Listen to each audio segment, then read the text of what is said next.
OK ကျွန်တော်မိတ်ဆွေများဒီနေ့ကတော့ကျွန်တော်အိမ်သုံးမိဘလေးနဲ့ကျွန်တော်မိတ်ဆက်ပေးချင်ပါတယ်ဒီမိဘလေးကတော့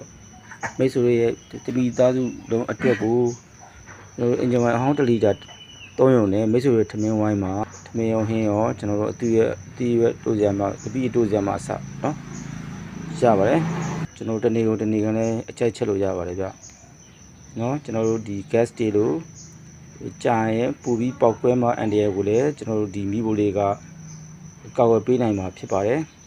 မိဖို့ကျွန်တော်တို့မိတ်ဆက်ပေးနေတာကတော့ဒါကတော့ကျွန်တော်တို့ဒါအင်ဂျင်ဝိုင်းထည့်တဲ့ပုံဖြစ်ပါတယ်အင်ဂျင်ဝိုင်းထည့်တဲ့ပုံလေးဒေါင်းလိုက်ဖြစ်တဲ့အတွက်ကြောင့်အင်ဂျင်ဝိုင်းထည့်တဲ့အင်ဂျင်ဝိုင်းကိုကျွန်တော်တို့ဒီဖောက်တဲ့အခါဖောက်ချတဲ့အခါမှာလည်းကျွန်တော်တို့သူ့ flow လေးနဲ့သူ့ weight နဲ့ flow နဲ့ဖြည်းဖြည်းချင်းဆင်းပြီးတော့ပုံမှန်စီးဆင်းသွားမှာဖြစ်ပါတယ်ဟိုဒါဆိုလို့ရှိရင်တော့ဒါအပေါ်တော့မိဖို့ဒါလေးဖြစ်ပါတယ်ရှင်ဖြစ်ပါတယ်ဗျနောက်ပြီးတော့ဒီမိဖို့လေးကကျွန်တော်တို့အတွင်းထုတ်ရတဲ့အတွက်ကြောင့်မို့လို့လွယ်ကူပဲကျွန်တော်တို့မှားပြီးတော့ပြင်မှာတန်ရှင်းပြီးလို့ရပါတယ်ဒါကတော့ကျွန်တော်တို့ remote set လေးပေါ့နော်ဘယ်လိုပါလေးပေါ့ကော့ဆွတ်လိုက်အောင်ပါဗျ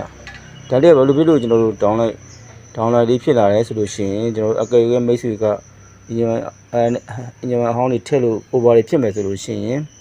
ဒါဒီ remote set ကိုကျွန်တော်တို့မထိအောင်အတွက်ပါဖြစ်ပါတယ်remote set က over ဖြစ်မယ်ဆိုလို့ရှိရင်ကျွန်တော်တို့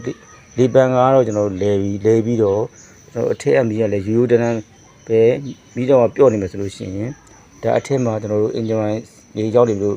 မိတ်ဆွေတို့နဲ့တတိထားမှာဖြစ်ပါတယ်ဗျအဲ့ဒါကိုညောင်ရောက်ပြီဆိုတော့လည်းကျွန်တော်တို့ကဒါလေးကိုစောင့်ပြီးတော့ဒီမိတ်ဆွေလေးကိုဖြုတ်ပြီး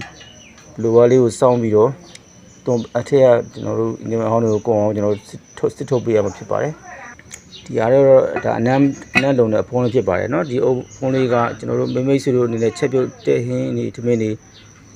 ပြီးသွားလို့ရှိရင်ပိတ်ချင်တယ်ဆိုလို့ရှိရင်လည်းအထက်မှာအင်ဂျင်မှာရှိပေမဲ့အင်ဂျင်ကွန်နက်တီအောင်စောင့်ကြမလို့ပဲနဲ့ချက်ချင်းပိတ်တဲ့နဲ့နိုင်ရောမီကိုရောကျွန်တော်တို့